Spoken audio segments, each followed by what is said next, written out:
YouTube channel BL मैथलैंड Hindi में आपका स्वागत है। मैं BL बिहारी। तो फिर एक नए ब्लॉग वीडियो के साथ हम जुड़ चुके हुए हैं आप लोगों के बीच में, जहां आप देख सकते हैं कि यह निर्मली और आसनपुर कुपहा रेलखंड के बीच की यह रेलवे लाइन है, जहां आप सामने देख सकते हैं कि स्पष्ट रूप यहाँ पर और स्पष्ट से दिखाई दे रहा है कि दो पुल, यानी कि ये दो पुल है, जो कि एक पुराने वाले पुल है और एक दूसरे वाले पुल है। तो हम आगे बढ़ते हैं और आगे बढ़कर हम दिखाते हैं इस पुल की क्या खासियत है और किस तरह से बनाया गया है। जैसे कि आप देख सकते हैं कि दोनों सेम ही बनाया हुआ है, लेकिन इस दोनों में क्या अंतर है तो हम आपको आगे चल के दिखाते हैं और बताते हैं।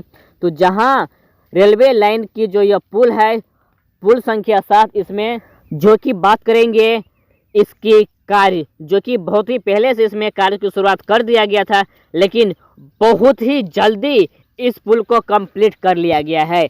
बहुत ही जल्द इस पुल को कंप्लीट कर लिया गया है, जो कि निर्मली और आसनपुर कुपहा रेलखंड के बीच में दो पुल बनाई जा रही है, जो कि एक पुल है 7 नंबर और दूसरा है 5 नंबर, जो कि इसी तरह से तोमरिया और नेमुआ हाट के बीच में भी दो पुल है, पुल संख्या 111 और 112। तो इन दोनों पुल में भी काम की शुरुआत हो चुका है, और जो कि अभी आप इस पुल में देख सकते हैं कि बहुत ही काम हो चुका है। यानी कि अब जो गाटर है नया पुल पर, वह गाटर भी लगाने के काम यहाँ पर शुरू कर दिया गया है, जो कि अभी सिर्फ 2 ही पाया पर गाटर खड़ा किया गया है, अभी तीसरा पाया बचा हुआ है। बात करेंगे इसकी लंबाई की, तो जो पुराने पुल है उसके मुकाबला ये नया पुल उससे लंबा है, यानी कि उससे 1.5 गुनी लंबा है। यानी कि अभी जो बनाया गया है ये आधा है, इसे ठीक आधा और लंबा किया गया है। यानी कि पुराने पुल के अनुसार नया पुल जो है वह उससे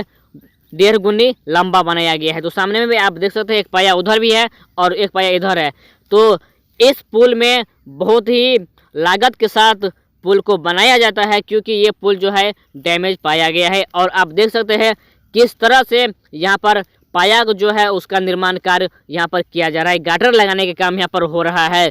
तो बहुत ही शीघ्र इस नए पुल पर से भी ट्रेन सफर की शुरुआत होगी, और अभी पुराने जो यह पुल है यह पुल भी ऐसा ही रहेगी, इसके साथ किसी भी तरह की छेड़छाड़ नहीं किया जाएगा। जो बना हुआ है वह ऐसा ही बना ही हुआ रहेगा, और जो नया पुल है उसमें भी कार जो है ट्रेन सफर चलाई जाएगी, मगर जो ट्रेन चलेगी सरायगढ़ से होते हुए निर्मली झंझारपुर दरभंगा रेलखंड की तरफ, वह डाइवर्सन ट्रेन को निकाली जाएगी। तो हम आप लोगों के बीच में इसी तरह के वीडियो लाते रहेंगे और दिखाते रहेंगे।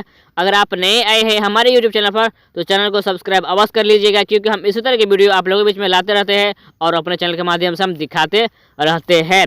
तो आगे की खबर आप लोगों के बीच में हम लाएंगे कि कब से ट्रेन चलेगी, ये सब बातें हम आपको नए नए वीडियो के माध्यम से हम देते रहेंगे। बात करेंगे झंझारपुर से होते हुए लौखा रेलखंड में भी काम की शुरुआत हो चुका है मोहरेल रेलवे स्टेशन से, तो उसका भी नया अपडेट हम आप लोगों के बीच में बहुत ही शीघ्र लाने के लिए हम जा रहे हैं। तो यह वीडियो आप लोगों को कैसा लगा आप कमेंट बॉक्स में अवश्य बताइएगा। जहां आप इस रेल लाइन पर देख सकते हैं कि इलेक्ट्रिक पोल भी गड़ चुका है। अब सभी काम क्लियर होने के बाद यहाँ पर इलेक्ट्रिक वायर भी बिछाई जाएगी और इलेक्ट्रिक ट्रेन भी चलाई जाएगी। जहां नया नया यह पुल बनाया गया है, आप देख सकते हैं कि बहुत ही नीचे में जो औजार है यानी कि लोहे है उसे रखा गया है, फिर उसके ऊपर से रखा हुआ है, फिर उसे नोटों से टाइट किया गया है। तो आगे भी इस पुल में और काम किया जा रहा है, तो बहुत ही शीघ्र इन सभी पुल को काम क्लियर कर लिया जाएगा। तो बहुत ही शीघ्र हम पुल संख्या 5 का भी लाइव वीडियो हम दिखाएंगे कि उसमें कितना काम किया गया है। तो चलिए, यह वीडियो आपको अच्छा लगा तो हमारे चैनल को आगे शेयर कर दीजिएगा। अगर आप नए आए हैं तो सब्सक्राइब कर लीजिएगा। तो फिर हम मिलेंगे आप लोगों के बीच में एक नए वीडियो और एक नई जानकारी के साथ। तो मैं BL बिहारी विदा लेते हैं इस वीडियो से, तो हम बहुत शीघ्र एक नए वीडियो के साथ आते हैं।